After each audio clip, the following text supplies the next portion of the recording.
Selamat siang Bapak Ibu, guru dan staf yang ada di Lubuk Linggau, dan selamat siang Bapak Ibu yang ada di kantor pusat Jakarta. Dan saya juga sekali lagi ingin menyapa untuk Bapak Ibu yang mungkin mengikuti acara ibadah kami ini lewat saluran live streaming. Sekali lagi selamat siang, Shalom. Ya, Bapak Ibu sekalian, saat ini ibadah khotbah yang akan saya sampaikan ini berjudul membuka hati terhadap didikan Allah. Dan ayat-ayat firman Tuhannya terambil, yang mendasarinya terambil dari Amsal pasal 4 ayat 13 sampai 15. Saya akan membacakan ayat-ayat ini bagi kita semua. Berpeganglah pada didikan, janganlah melepaskannya, peliharalah dia, karena dialah hidupmu.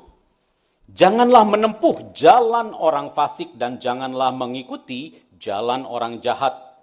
Jauhilah jalan itu, janganlah melaluinya, menyimpanglah daripadanya, dan berjalanlah terus. Bapak Ibu sekalian, kalau kita sedikit melihat tentang kurikulum yang ada di negara kita, sesudah 80 tahun Indonesia merdeka ini seringkali terjadi pergantian kurikulum, bukan?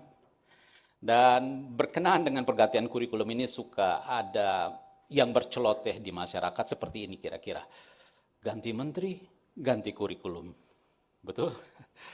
Atau mungkin ada pengamat yang mengkritik proses pergantian kurikulum ini yang walaupun terjadi sering, banyak yang mengamati bahwa proses pendidikan di negara Indonesia ini seperti jalan di tempat saja, seperti itu.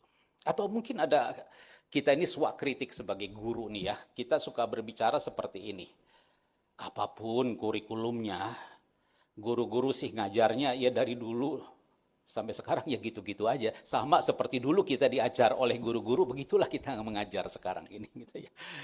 Nah, Bapak Ibu sekalian, terlepas dari gonjang-ganjing yang sering kita dengar itu, Bapak Ibu sekalian, menurut hemat saya sih, dua kurikulum yang terakhir, yaitu kurikulum 2013 atau Kurtilas dan kurikulum Merdeka ini, itu adalah dua kurikulum yang menurut saya berjasa di dalam memuluskan penerapan kurikulum pendidikan Kristen sekolah kasih Yobel atau kurikulum pendidikan Kristen pada umumnya, seperti itu Bapak sekalian.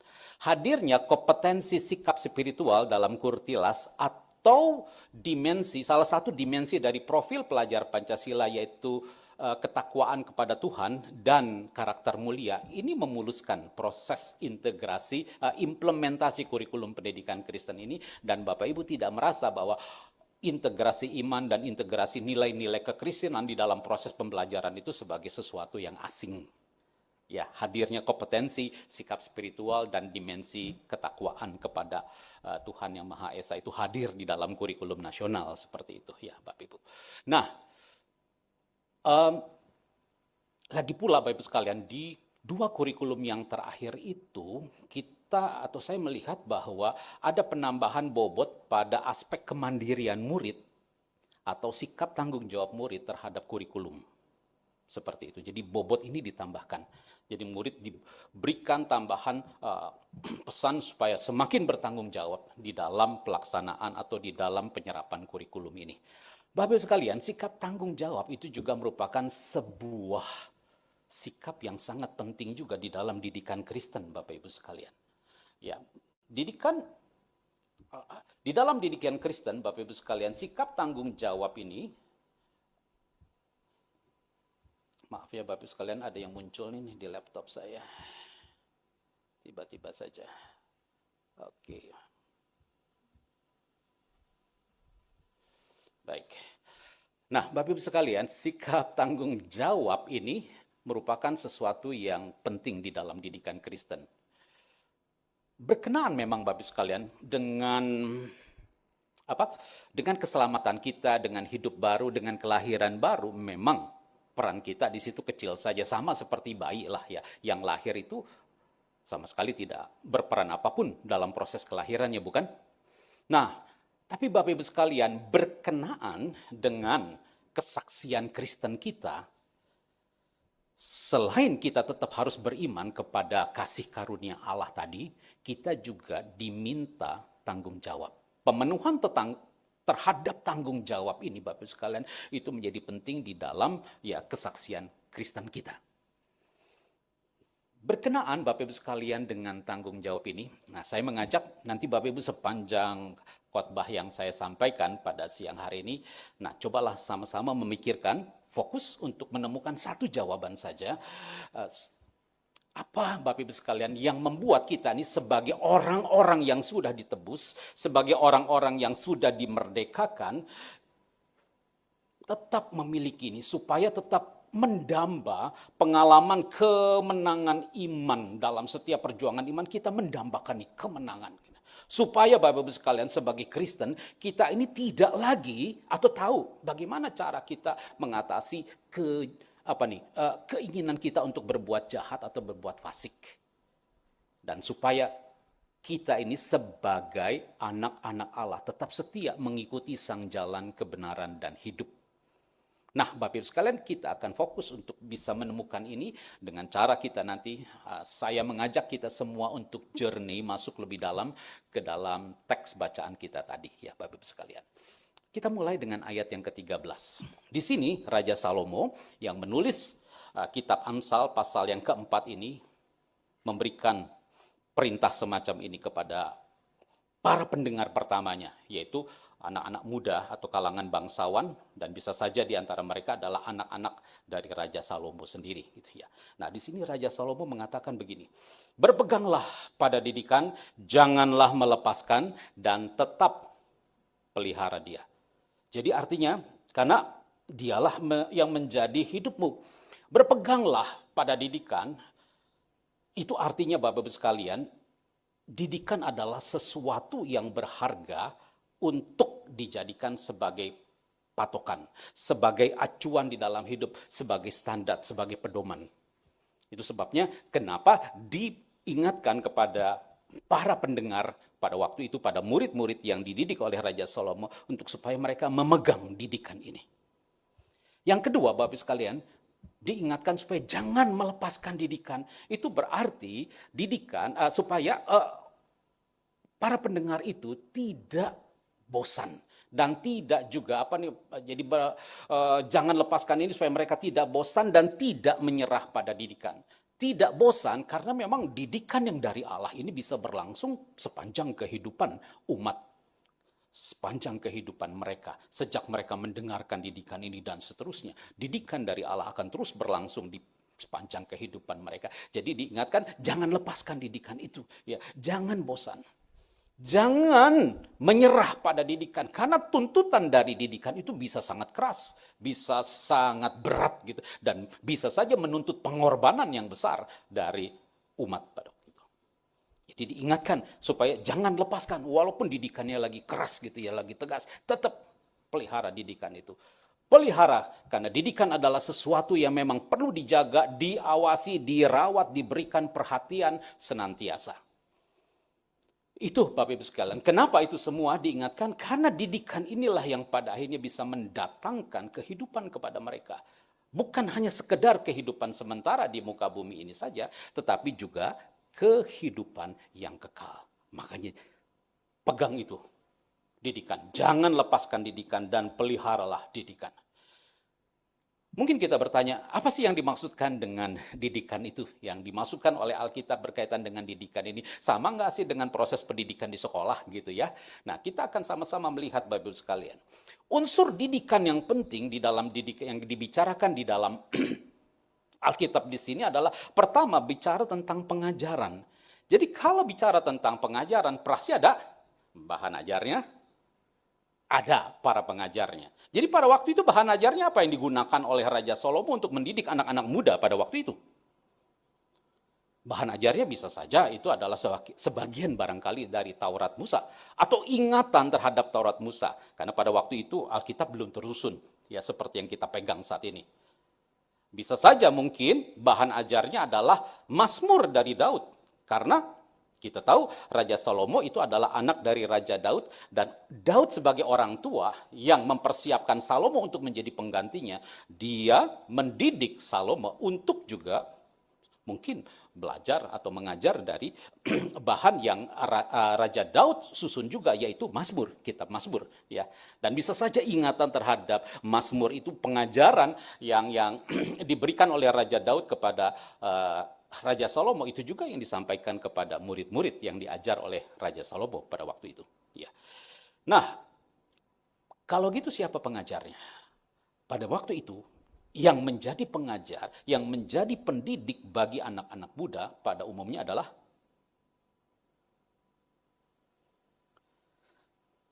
siapa, Bapak Ibu? Orang tua.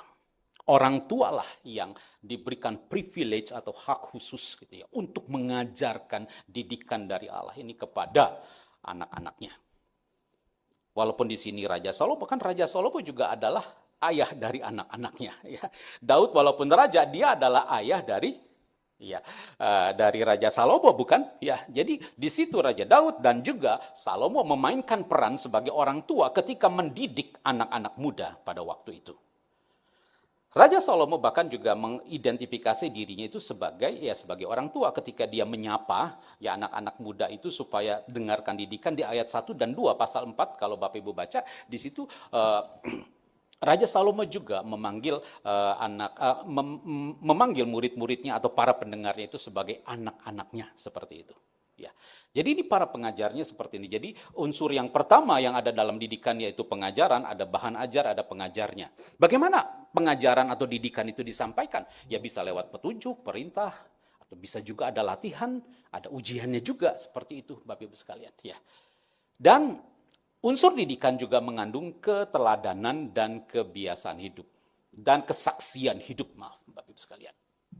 Keteladanan, dari siapa teladannya? Walaupun ini didikan Allah, karena Allah tidak kelihatan, jadi Allah memakai para pengajar itu toh, ya. Allah menggunakan para orang tua, gitu ya. Orang tua itu sebagai teladan buat anak-anaknya. Bagaimana ketika didikan ini dijalankan di dalam kehidupannya, orang tua harus mencerminkan tentu saja keteladanan yang baik, gitu ya.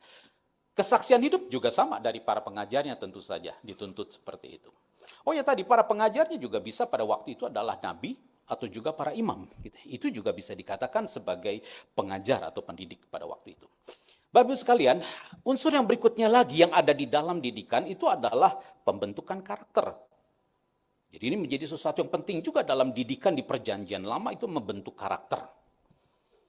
Berikutnya lagi ada nasihat. Ya penting ada nasihat karena biasanya orang dididik kan tidak selalu lurus jalannya, bukan? Kadang belok ke sana perlu dinasehati lagi.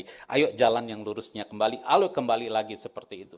Dan kalau juga ajakan untuk kembalinya lagi itu tidak dihiraukan sehingga ya mungkin si murid itu atau mungkin anak-anak muda yang dididik itu menjadi sedemikian keras kepala, degil, atau kalau bicara bangsa Israel itu sampai tegar tengkuk begitu ya, maka didikannya bisa lebih keras. Jadi ada sanksi, ada hajaran gitu ya. Bahkan kalau kita lihat hajaran yang paling keras yang kita tahu yang diberikan Tuhan, diizinkan Tuhan terjadi kepada bangsa Israel, bukan hanya orang per orang nih, bangsa Israel secara keseluruhan adalah ketika Allah mengizinkan bangsa Asyur itu menghancurkan kerajaan Israel utara. Dan kemudian Allah juga mengizinkan kerajaan Babilonia kemudian menyerang dan menghancurkan juga kerajaan Israel Selatan atau kerajaan Yehuda. Bahkan Babilonia itu sampai menghancurkan. Allah mengizinkan dan membiarkan bait suci yang dibangun oleh Raja Salomo itu pun dihancurkan. Sampai sedemikian kerasnya Allah bisa juga mengizinkan didikan yang keras itu terjadi dan dialami kepada umat pilihannya. Karena memang umat pilihan ini dikenal juga sebagai bangsa yang tegar tengkuk gitu ya, seperti itu. Bapak Ibu sekalian, ajakan supaya tetap memegang didikan walaupun didikan itu terasa ya begitu kerasnya dan beratnya itu memang sesuatu yang diserukan terus-menerus dan berulang ya di dalam kitab Amsal ini. Karena didikan yang dari Tuhan ini, didikan yang diberikan, yang diajarkan oleh Raja Salomo itu ya membentuk sebuah sikap yang namanya takut akan Tuhan, mengajarkan hidup untuk takut akan Tuhan. Takut akan Tuhan inilah yang disebutkan juga sebagai awal, sebagai permulaan dari hikmat Allah. Dan hikmat Allah itulah yang membawa kepada kehidupan kekal. Nah, Bapak Ibu sekalian, saya kasih bold di sini hikmat Allah karena saya ingin mengajak kita untuk coba menyelami lebih dalam lagi apa yang dimaksudkan dengan hikmat Allah. Saya menggunakan definisi dari John MacArthur karena menurut saya ini definisinya cukup lengkap gitu ya untuk menggambarkan apa yang dimaksudkan dengan hikmat Allah itu. Dia mengatakan begini, hikmat Allah itu mencerminkan kepenuhan pengetahuan Allah. Jadi hikmat Allah itu berisi kepenuhan pengetahuan, barangkali mungkin informasi tentang Allah, pemahaman kita dan pengertian kita tentang siapa Allah kita. Jadi kepenuhan tentang Allah itu ada di dalam hikmat Allah. Dan hikmat Allah itulah yang akan menuntun bagaimana umat bertindak secara tepat demi menggenapi seluruh rencananya yang mulia. Jadi pengetahuan yang Allah berikan itu membekali umatnya itu supaya umatnya tahu, mengerti bagaimana caranya mengelola kehidupannya sehingga ketika kehidupannya itu diminta untuk dituntut untuk bisa memenuhi apa yang Allah kehendaki di dalam kehidupannya, maka sang hikmat itu akan menuntun umat untuk bisa melakukan segala sesuatu dengan benar sesuai dengan kehendaknya tadi. Sesuai dengan rencananya yang mulia, sehingga segala sesuatu yang dikerjakan sesuai dengan aturan yang Tuhan mau, sesuai dengan kehendak yang Tuhan mau, itu pasti akan hasilnya mendatangkan kemuliaan bagi Allah. Ini pengertian dari hikmat Allah, Bapak Ibu sekalian. Ya. Ketika kita coba memikirkan ulang, kalau begitu, apa yang menjadi tujuan dari didikan di dalam perjanjian lama? Setidaknya ada 3, Bapak Ibu sekalian, ya, tujuannya. Tadi udah kita sebutkan, tujuan dari didikan di dalam perjanjian lama adalah membentuk umat ya agar takut akan Tuhan. Di dalam Amsal, takut akan Tuhan ini disebutkan ada sekitar 18 kali. Takut akan Tuhan atau takut akan Allah di seluruh perjanjian lama itu disebutkan ada sekitar 75 kali. Kalau total seluruh Alkitab dengan perjanjian baru itu ada sekitar 84 kali. Berarti ini adalah sesuatu yang sangat penting. Ya, takut akan Tuhan itu adalah permulaan dari hikmat. Permulaan hikmat adalah takut akan Tuhan. Nah, didikan yang dari Allah ini juga bertujuan untuk membentuk supaya umat ini memiliki karakter yang kudus. Kita tahu Bapak Ibu sekalian, dari sejak manusia jatuh ke dalam dosa, manusia itu secara moral dan etika itu mengalami decline, penurunan terus-menerus. Makin jahat, makin jauh dari Tuhan, makin jahat manusia itu sendiri.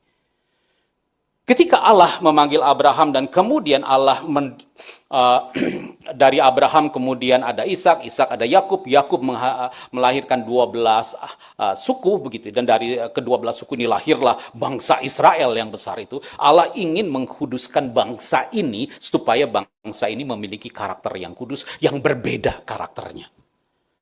Berbeda cara berpikirnya, berbeda cara beribadahnya, berbeda tingkah lakunya. Yang membedakan bangsa ini dari bangsa-bangsa yang lain yang hidup di sekitar bangsa Israel, ya di sekitar kerajaan Israel pada waktu itu. Israel pada waktu itu juga dikelilingi oleh 2 kerajaan yang besar. Di sebelah kiri selatan itu ada kerajaan Mesir, di sebelah utara itu ada kerajaan Mesopotamia.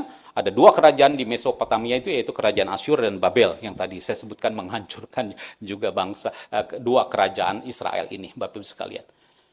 Mereka adalah bangsa-bangsa yang tidak mengenal Allah, yang tentu saja memiliki karakter yang tidak seperti yang Tuhan harapkan. Makanya Tuhan mendidik bangsa ini supaya mereka memiliki karakter yang berbeda, karakter yang kudus, karakter yang unggul gitu dibandingkan dengan bangsa-bangsa yang lain. Supaya pada akhirnya kehadiran bangsa ini bisa memperlihatkan sebetulnya siapa yang berada di balik layar yang memelihara kehidupan bangsa ini. Sehingga ketika umat yang lain melihat tertib kehidupan bangsa ini dan pada akhirnya mereka menemukan bahwa semua hal yang baik, semua hal yang unggul dari bangsa pilihan ini berasal dari Allah, maka bangsa-bangsa yang lainnya juga akan kagum kepada Allahnya orang Israel. Dengan demikian mereka memuliakan Allah. Jadi memuliakan Allah ini menjadi tujuan ultimat, menjadi tujuan final, menjadi tujuan akhir dari didikan Allah ini. Oke, Bapak Ibu sekalian, saya sekarang sedikit merangkum terkait dengan unsur-unsur apa saja tadi yang ada di dalam didikan ini.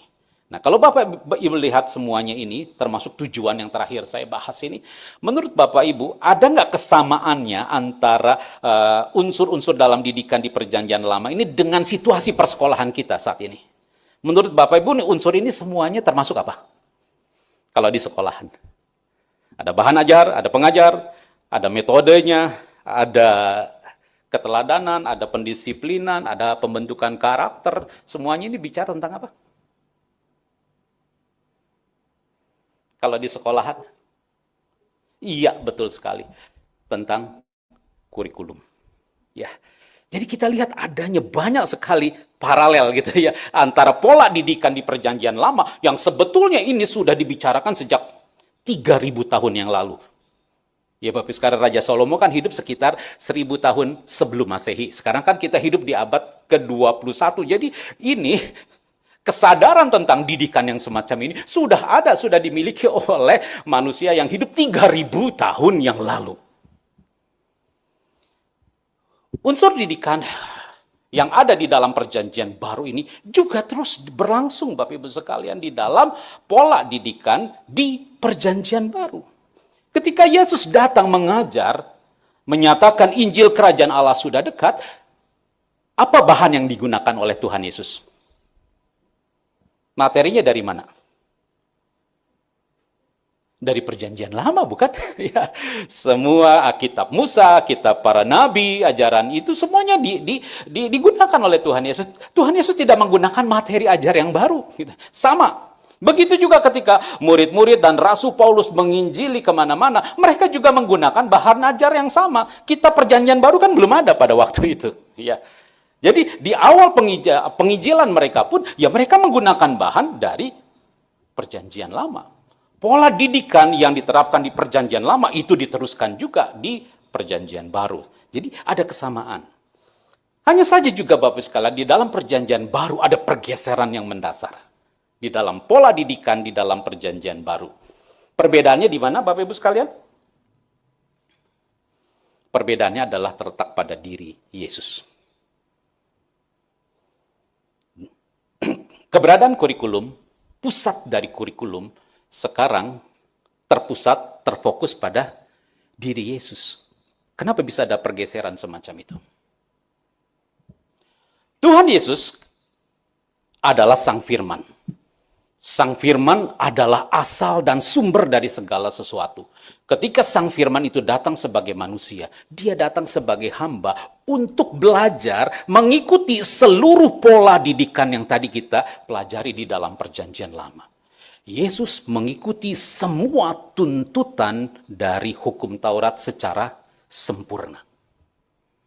Jadi Yesus sekarang jadi kurikulum yang harus kita hidupi di dalam Perjanjian Baru ini sekarang sudah mewujud di dalam pribadi Yesus. Karena Yesus sudah menghidupi semua tuntutan dari hukum Taurat. Yesus sudah menjalani semua tuntutan dari kurikulum yang ada di dalam Perjanjian Lama tersebut, Bapak Ibu sekalian. Yesus sekarang menjadi jalan.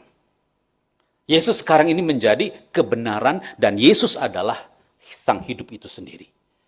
Jadi fokus didikan ya yang kita jalankan sekarang ini melihat pribadi Yesus. Jadi pola didikan, jadi kurikulumnya sekarang lebih konkret. Konkretnya kenapa? Karena mewujud jadi manusia gitu ya. Manusia atau pribadi Yesus gitu. Ya, seperti itu.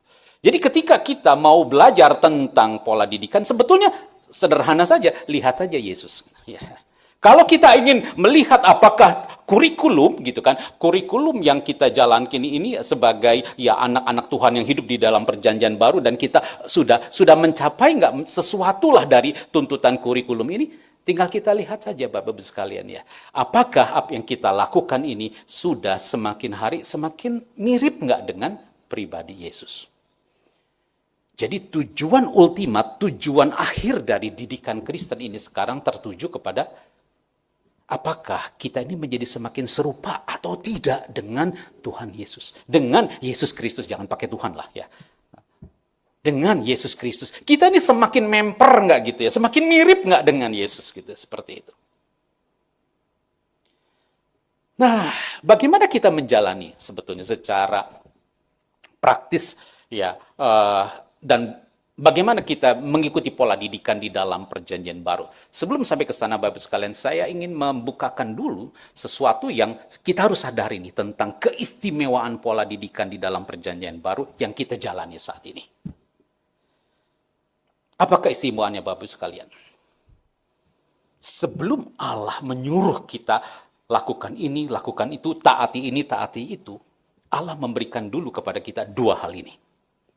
Yaitu Allah memberikan kepada kita kuasanya, dan Allah memberikan kepada kita pengurapannya. Lebih dulu. Dengan kuasanya, Allah menjadikan kita anak-anak Allah. Dengan kuasanya, status kita yang tadinya manusia berdosa diubah menjadi anak Allah.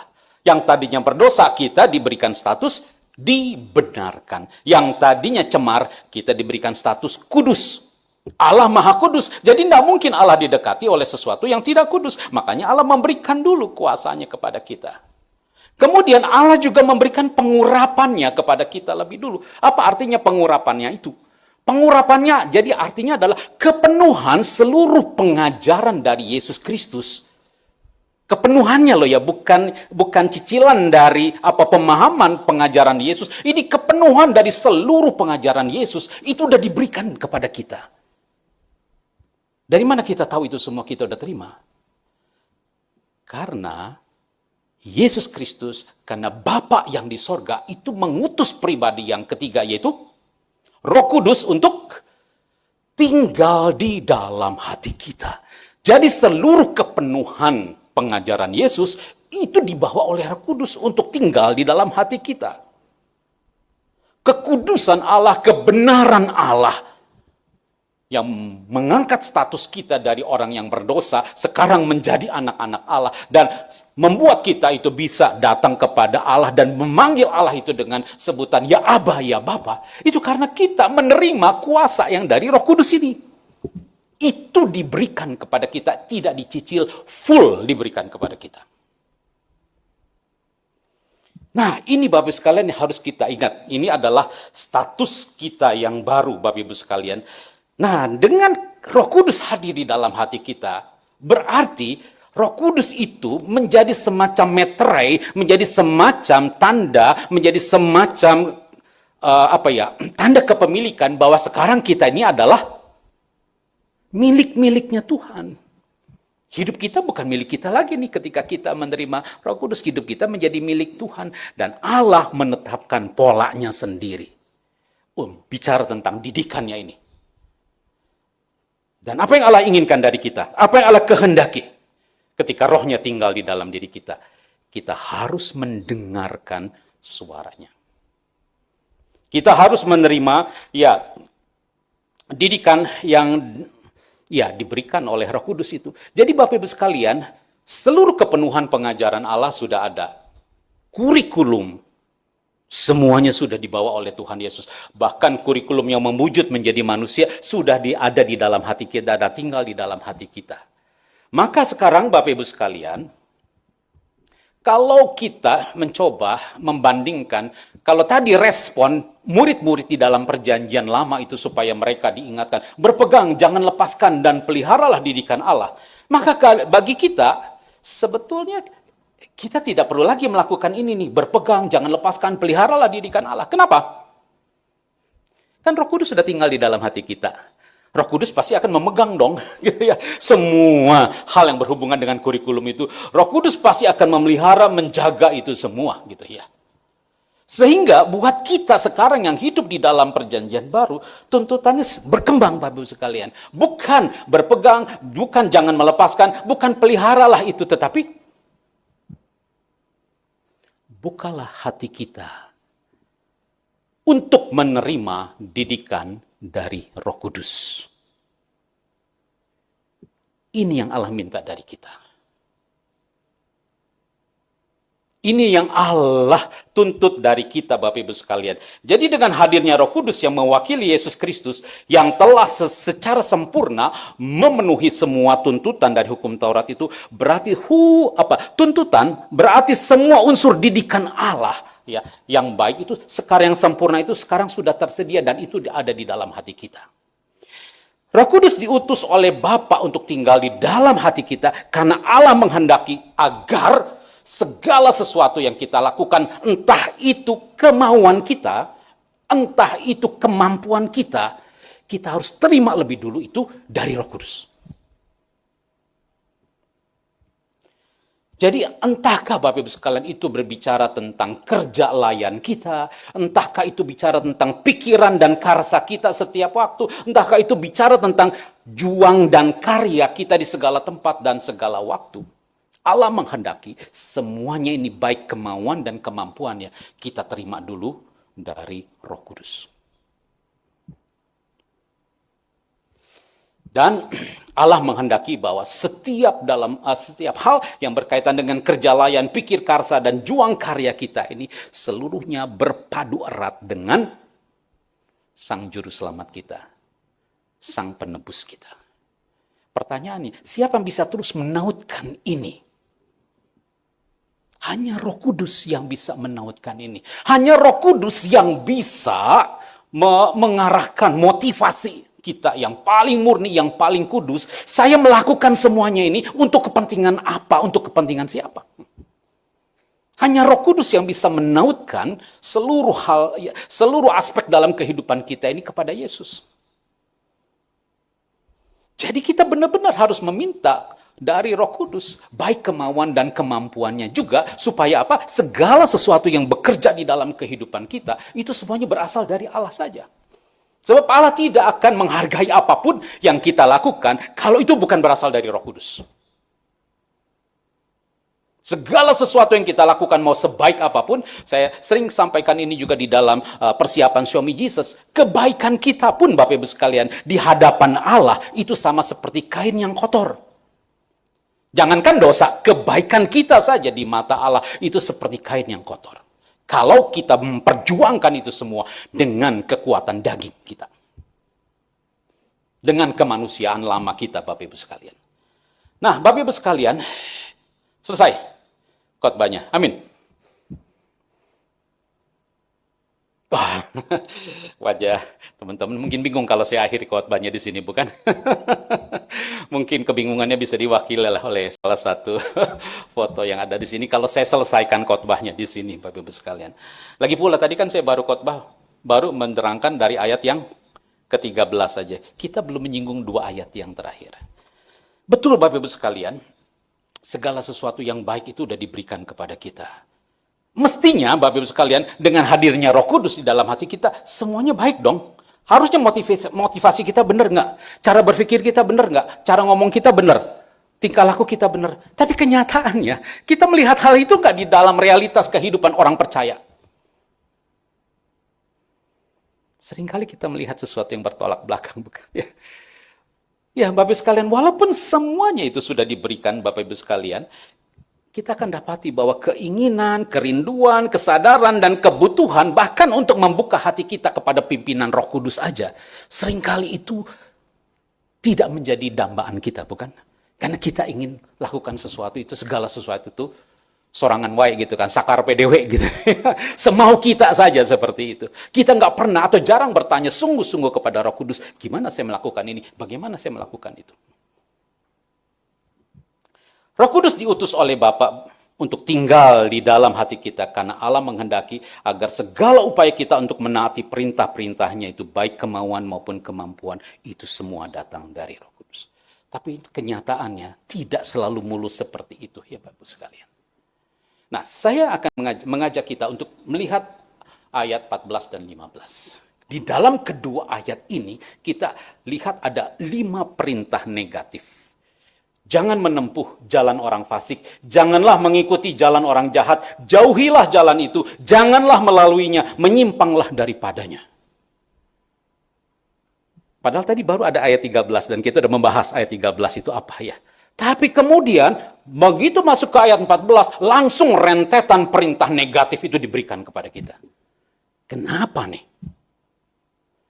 Kenapa hal-hal yang pada akhirnya membuat menjauhkan kita dari kasih karunia Allah ini, ya perlu diingatkan semacam ini. Padahal kan kita tadi udah terima hal-hal yang baik dari Tuhan, bukan? Nah, Bapak sekalian, sedikit saya ingin mengajak kita mundur ke belakang, ya, ke sejarah yang terjadi di Taman Eden yang melibatkan sepasang nenek moyang kita, yaitu Adam dan Hawa. Ya, Bapak sekalian, tahu nggak? Sebelum Adam dan Hawa itu jatuh ke dalam dosa, menerima tawaran, bujukan, godaan dari iblis, maka tawaran untuk melawan Allah, godaan untuk menentang Allah, gitu ya, keinginan untuk memberontak terhadap Allah itu datangnya semuanya dari luar. Tapi begitu Adam dan Hawa menerimanya dan mereka jatuh ke dalam dosa, maka dosa itu kemudian bukan lagi suara dari luar, tapi berbuat dosa itu menjadi suara yang muncul dari dalam diri manusia itu sendiri. Dan kita lihat manusia semakin menurun, manusia semakin jatuh, dan manusia nggak bisa keluar lagi. Manusia diperbudak oleh dosa. Itu sebabnya Yesus harus mati menebus kita dari perbudakan dosa, bukan? Karena manusia udah nggak bisa melepaskan diri dari perbudakan dosa itu. Manusia tidak mampu sama sekali, sehingga Sang Juru Selamat harus datang untuk membebaskan kita dari perbudakan dosa. Nah, hanya saja Bapak Ibu sekalian, walaupun kita sudah lahir baru, ya, walaupun kita sudah menerima Roh Kudus, walaupun kita sudah menerima pengurapan yang dari Roh Kudus itu, pengurapan dari Yesus yang membuat harusnya kita itu mengerti segala sesuatu tentang apa yang menjadi kehendak Allah di dalam kehidupan kita. Berhubung masih ada manusia lama di dalam diri kita yang tidak disingkirkan oleh Allah. Kenapa Allah tidak menyingkirkan manusia lama kita dengan segala keinginannya itu? Karena Allah menginginkan kitalah yang menyingkirkan manusia lama kita itu dengan berseru kepada Roh Kudus. Roh Kudus matikan keinginan daging saya. Roh Kudus singkirkan manusia lama saya ini. Tuhan ajarkan supaya saya tidak mengikuti kemauan saya sendiri. Ajari saya hanya mengikuti dan menuruti kemauanmu saja. Matikan keinginan daging saya. Jadi Allah menghendaki kitalah yang menyingkirkan itu. Allah yang menghendaki kitalah yang menolak itu. Dan Allah menghendaki kita memohon kepada Roh Kudus untuk menyingkirkan manusia lama kita itu dengan segala keinginannya itu. Allah menghendaki agar kemerdekaan yang Allah berikan kepada kita, sehingga kita tidak menjadi budak dari dosa itu, kita manfaatkan untuk memilih hal yang semacam ini. Namun, karena manusia lama itu Bapak Ibu sekalian sedemikian bandelnya, degilnya, maka proses pendisiplinan dari Allah ini bisa menjadi sebuah proses pendisiplinan yang sangat panjang, gitu ya, Bapak Ibu sekalian. Ya. Proses untuk menyingkirkan manusia lama itu bukan proses yang mudah, karena kita pasti ingin mempertahankan ego kita, bukan? Kita ingin mempertahankan kehendak kita sendiri, gitu ya. Makanya butuh kuasa dari Allah untuk menyingkirkan itu. Tapi Roh Kudus bukan pribadi yang lancang, gitu kan. Roh Kudus menunggu dari kita, izin dari kita, keterbukaan dari kita, seperti itu, untuk bisa menyingkirkan manusia lama kita ini, Bapak Ibu sekalian. Nah, Bapak Ibu sekalian, membuka hati terhadap pimpinan Roh Kudus itu bisa sama saja, Bapak Ibu sekalian, kita mengizinkan Roh Kudus itu menyingkirkan ego dari manusia lama kita ini. Membuka hati kepada Roh Kudus itu merupakan sebuah panggilan yang utama. Bisa juga disebut ini panggilan primer kita. Nah, Bapak Ibu sekalian, supaya kita mengerti barangkali bagaimana Bapak Ibu sekalian pergumulan kita di dalam menyingkirkan manusia lama kita dan kita kemudian memilih untuk membuka hati kita kepada pimpinan Roh Kudus, saya kasih contoh semacam ini Bapak Ibu sekalian. Settingannya ya di sekolah lah ya. Ini contohnya guru-guru. Saya sedikit mendramatisir barangkali contohnya supaya makin jelas saja gitu ya. Pergumulannya di dalam perjuangan kita menyingkirkan manusia lama kita itu dan kita membuka hati kita kepada pimpinan Roh Kudus, seperti itu ya Bapak Ibu sekalian. Kejadiannya bisa seperti ini. Bisa saja di dalam kelas yang Bapak Ibu ampu, yang Bapak Ibu pimpin, di mana Bapak Ibu mengajar di sana, murid-murid mungkin sudah menunjukkan kebosanan, malas belajar, mereka uring-uringan, bikin masalah, sehingga itu mengundang Bapak Ibu marah gitu ya. Teguran Bapak Ibu yang keras mungkin dilaporkan kepada orang tua, dan orang tua kemudian tidak senang karena Bapak Ibu memarahi anak mereka, orang tua datang melabrak ke sekolah gitu ya. Suasana sekolah menjadi tidak enak karena ada orang tua yang marah-marah seperti itu. Sehingga ini juga mungkin mengundang kritikan dari teman Bapak Ibu. Sehingga teman Bapak Ibu juga mengkritik, ini gara-gara ibu sih gitu ya. Kemudian Bapak Ibu dipanggil oleh kepala sekolah. Karena Bapak Ibu terlambat mengumpulkan modul ajar, ditegurlah, diultimatumlah gitu oleh kepala sekolah. Dan untuk memperburuk suasananya, katakanlah semua peristiwa itu terjadi di akhir bulan gitu Bapak Ibu sekalian. Oke, kayaknya Bapak Ibu sekalian, di dalam situasi yang semacam itu, kita pasti tergoda, bukan? Untuk ngomel.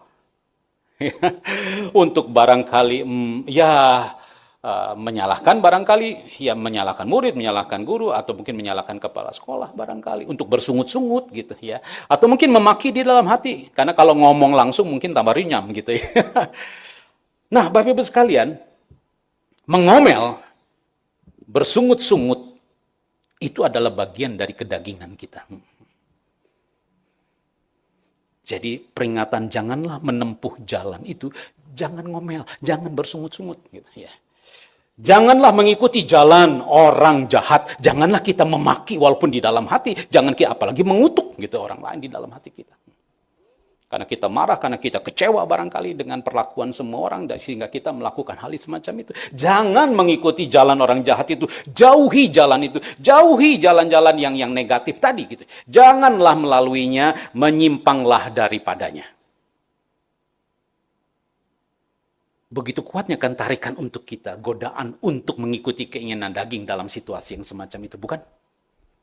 Makanya tidak tanggung-tanggung 5 peringatan ini supaya jangan ngomel, jangan bersungut-sungut, jangan saling menyalahkan, saling memaki, jangan saling mengutuk di dalam hatimu. Ya. Karena semuanya itu adalah jahat di mata Tuhan. Bapak Ibu sekalian, sebagai anak-anak Allah, sebagai umat yang sudah dimerdekakan oleh Tuhan, kita sebetulnya sudah memiliki potensi tadi itu kan untuk memilih sesuatu yang lain. Karena di dalam diri kita sudah ada Roh Kudus. Di dalam diri kita sudah ada pengurapan dari Allah yang bisa menuntun kita untuk bisa menentukan sikap. Nah, tanggung jawab ini ada pada kita. Bukan pada Roh Kudus gitu. Kitalah yang mempunyai tanggung jawab untuk memilih tidak mengikuti keinginan daging tadi, tetapi kita memilih untuk membuka hati kita kepada Roh Kudus, mungkin dengan berdoa sederhana seperti ini. Roh Kudus, berikan saya kekuatan daripadamu, hikmat yang daripadamu, gitu kan, kemampuan daripadamu untuk saya tidak memilih jalan-jalan yang jahat dan fasik ini. Berikanlah kepada saya kasih-Mu, ya. Berikan kepada saya pengampunan yang daripadamu, supaya saya bisa menerapkan ini ketika berhadapan dengan murid, dengan teman guru saya, dengan kepala sekolah, dengan orang tua, seperti itu. Itu pilihan kita, Bapak Ibu sekalian. Nah, sering kita tidak memilih ini, bukan ketika kita pada akhirnya tetap mengikuti jalan yang fasik dan jalan yang jahat itu. Membuka hati kita sebetulnya sesederhana seperti itu. Cuma memang Bapak Ibu sekalian, walaupun itu kelihatannya sederhana, itu butuh latihan. Membuka hati kita itu seumpama ya seperti keterampilan gitu Bapak Ibu sekalian ya.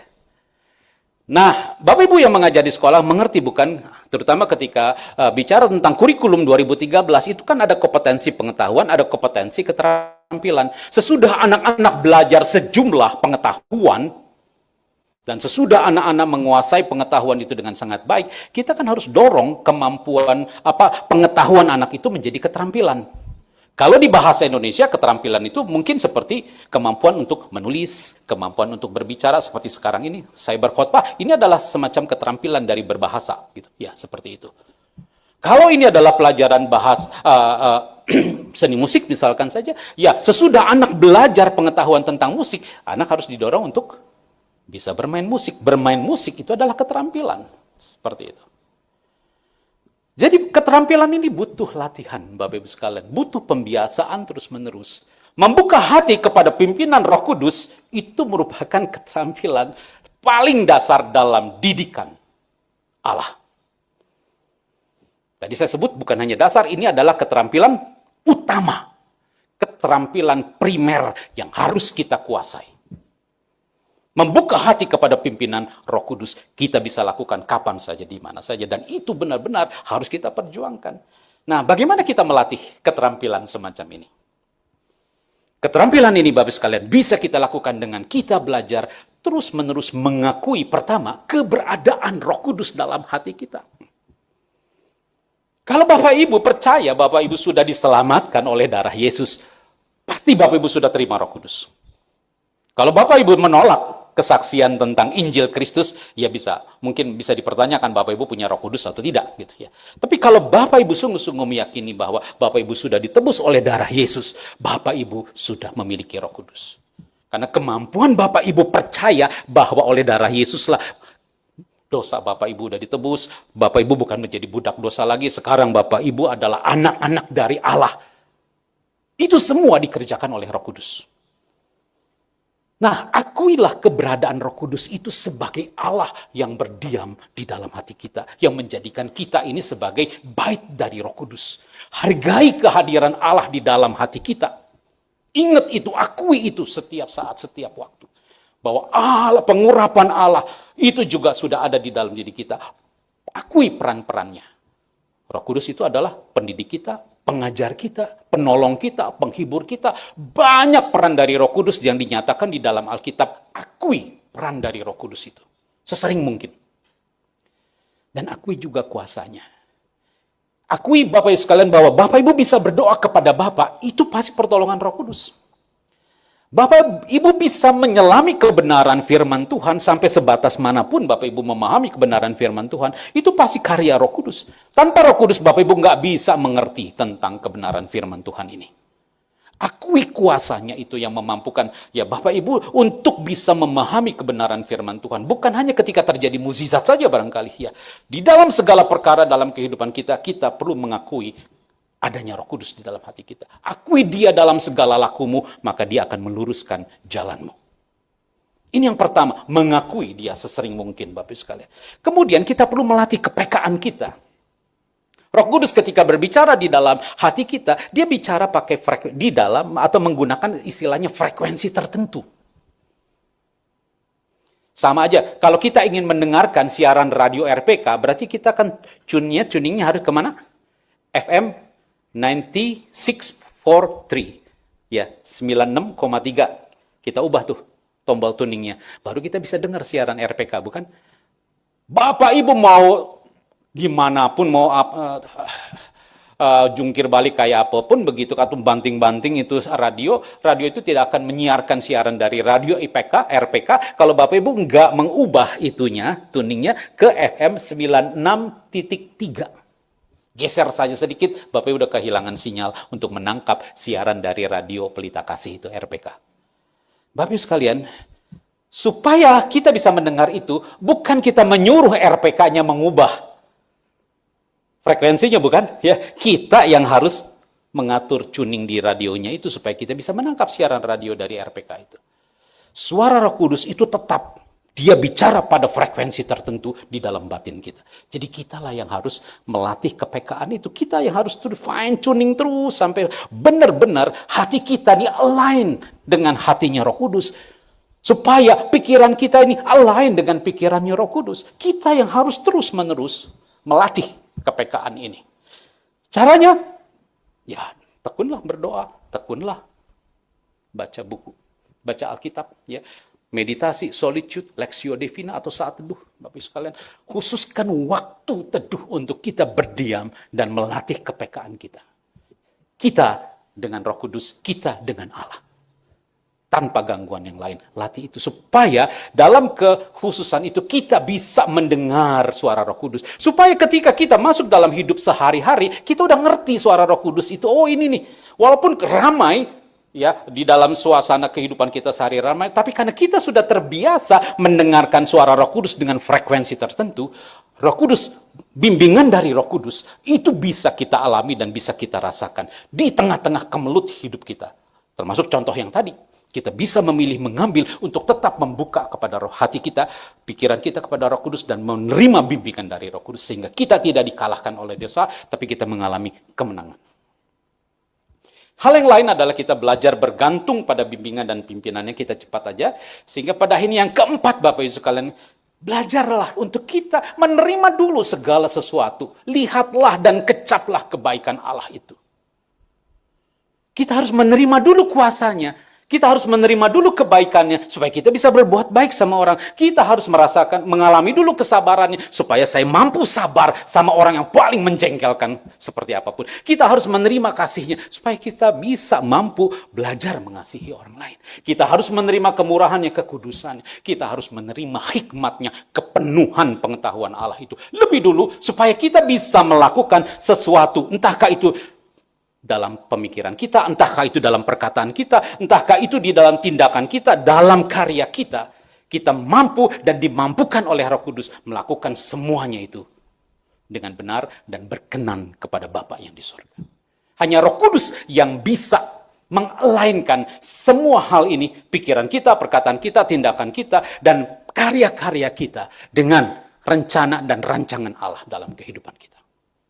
Hanya Roh Kudus yang mampu itu.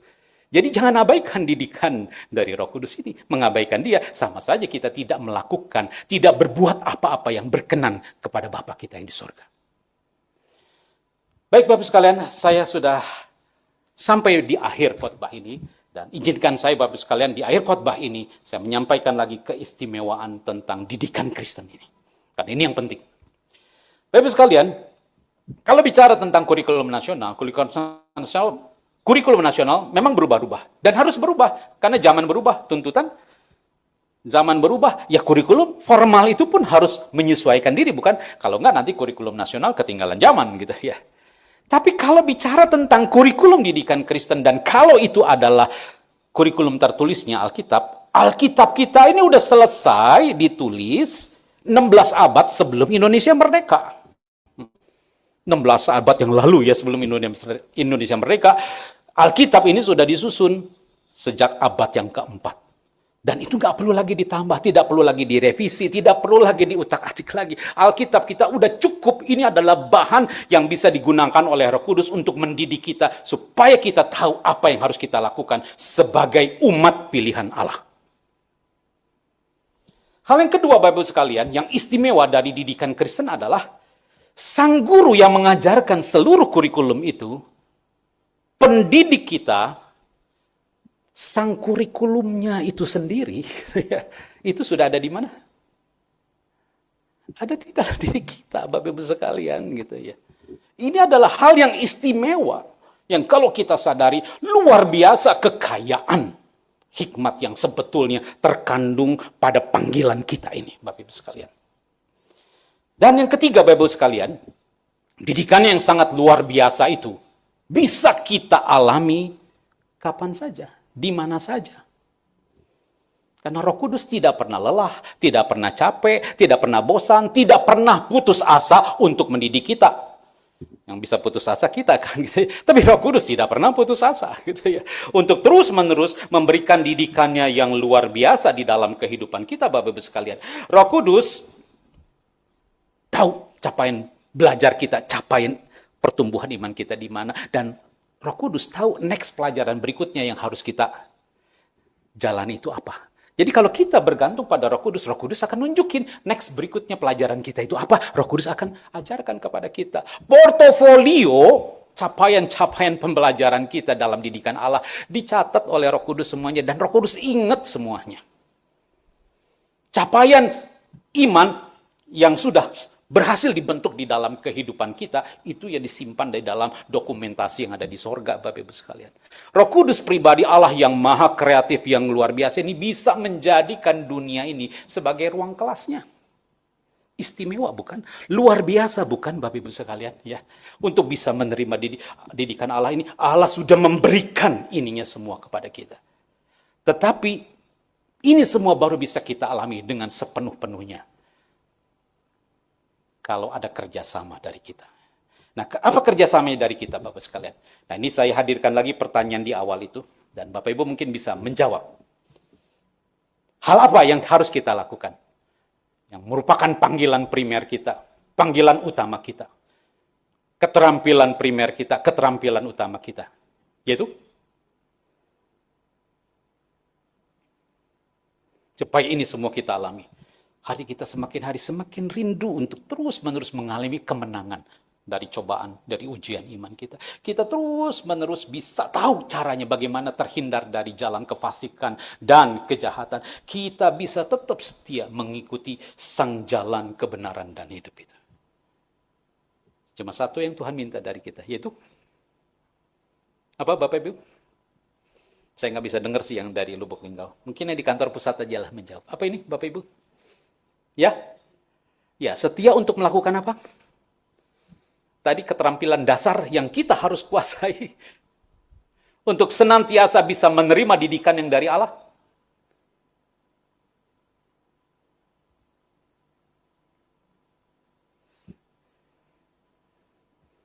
Ya, Bapak Ibu sekalian, membuka hati kita terhadap didikan dari Roh Kudus. Itu yang Allah minta dari kita. Mau seberapa sering pun kita gagal dalam melakukannya, Bapak Ibu sekalian, Allah tetap menuntut ini terus-menerus kita lakukan. Jangan bosan, jangan menyerah terhadap didikan Tuhan. Terus Bapak Ibu sekalian, kita membuka hati kita selebar-lebarnya, seluas-luasnya. Membuka hati kita kepada Tuhan sebetulnya sesederhana kita berdoa seperti ini, Bapak Ibu sekalian. Roh Kudus, kuatkan dan teguhkan kami untuk selalu memilih jalan-Mu dan tidak memilih jalan kami sendiri. Sesederhana itu kita berdoa, Bapak Ibu sekalian. Ya, semoga kita dapat menikmati hidup berkelimpahan dan berkemenangan dari hasil didikan Allah ini setiap hari, dan kita mengalaminya sesering mungkin. Dan bahkan Bapak Ibu sekalian, buat saya saat ini, saya mempercayai bahwa proses didikan dari Allah ini bisa terus-menerus kita nikmati. Kemenangan-kemenangan iman itu bisa kita alami setiap hari, setiap saat. Karena kita selalu membuka hati kita untuk menerima didikan dari Roh Kudus. Amin. Tuhan memberkati kita semua. Baik Bapak Ibu sekalian, teman-teman dari Lubuk Linggau akan menuntun kita untuk sama-sama juga menyanyikan respon terhadap firman Tuhan ini dengan kita menyanyikan lagu dari NKB 116. Siapa yang berpegang, dan kita akan menyanyikannya ayat 1, 2, dan 3. Silakan teman-teman dari Lubuk Linggau memandu kita menyanyikan lagu respon firman Tuhan ini. Kita naikkan doa syukur, doa syafaat, dan sekaligus juga menerima berkat.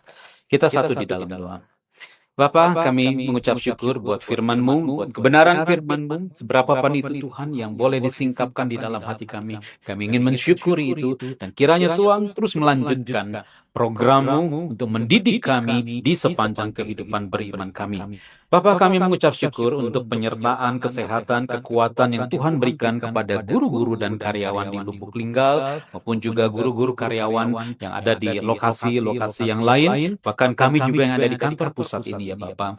Kami mengucap syukur untuk proses pembangunan di Lubuk Linggau yang sedang berjalan dan terus bergulir untuk memperbaiki tampilan, untuk memperbaiki segala fasilitas yang ada di Lubuk Linggau. Kami bersyukur bahwa program untuk perbaikan dan program untuk mengembangkan sekolah ini pun terus bergulir dan terus menjadi perhatian dan kerinduan dari pengurus yayasan untuk fasilitasi sehingga sekolah ini bisa ada pembaharuan, ada peremajaan, dan sekolah ini boleh memberikan penampilan yang lebih baik lagi ke depannya. Bapa, kami yang bertata di dalam kerajaan sorga, kami berdoa untuk setiap guru, staf, karyawan agar memiliki hati yang mau dididik oleh Tuhan, hati yang mau diajar oleh kebenaran firman Tuhan dari hari ke hari, dari waktu ke waktu.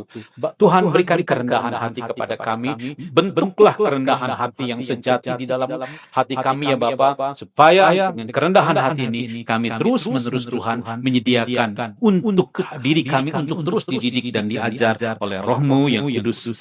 Kami berdoa Bapa untuk rencana, untuk acara Pekan Budaya yang berlangsung di lokasi Lubuk Linggau ini. Tuhan memberkati guru-guru yang mempersiapkan acara ini, supaya acara ini sungguh-sungguh juga Tuhan boleh memfasilitasi berbagai keterampilan dari anak-anak didik kami sebagai hasil dari proses pembelajaran yang mereka sudah lakukan. Mereka bisa menghasilkan karya-karya yang terbaik, entah itu karya dari tulisan mereka, karya dari lukisan mereka, dari kreasi-kreasi seni, dari penampilan-penampilan yang lain. Tuhan, biarlah mereka juga boleh mengaitkan apa yang mereka dapatkan dari situasi pembelajaran di sekolah dengan apa yang juga menjadi kehidupan budaya setempat di Lubuk Linggau, dan anak-anak guru mampu mengekspresikannya itu dengan baik, dan bisa juga pada akhirnya ekspresi ini pun dilihat dan disaksikan juga oleh masyarakat, oleh orang tua mereka, dan mereka bisa melihat bagaimana proses belajar di sekolah Kasih Yobel ini sungguh-sungguh memberikan berkat dan menolong anak-anak kami juga untuk tumbuh kembang mengalami itu semua. Bapa, kami juga tetap mendoakan supaya proses renovasi yang terjadi di sekolah Lubuk Linggau ini berlangsung sampai betul-betul pada akhirnya Tuhan seluruh aspek, seluruh bagian yang ada di sekolah itu boleh tertangani dengan baik, dan terutama juga Tuhan, pembangunan pagar yang bisa melindungi anak-anak kami dari berbagai kebahayaan atau mungkin dari hal-hal yang lain. Tuhan menolong juga rencana ini supaya lingkungan sekolah ini menjadi lingkungan yang bukan hanya baik, asri, tapi juga lingkungan yang aman bagi anak-anak kami untuk tetap bersekolah dan menikmati didikan-didikan yang baik di sekolah Kasih Yobel.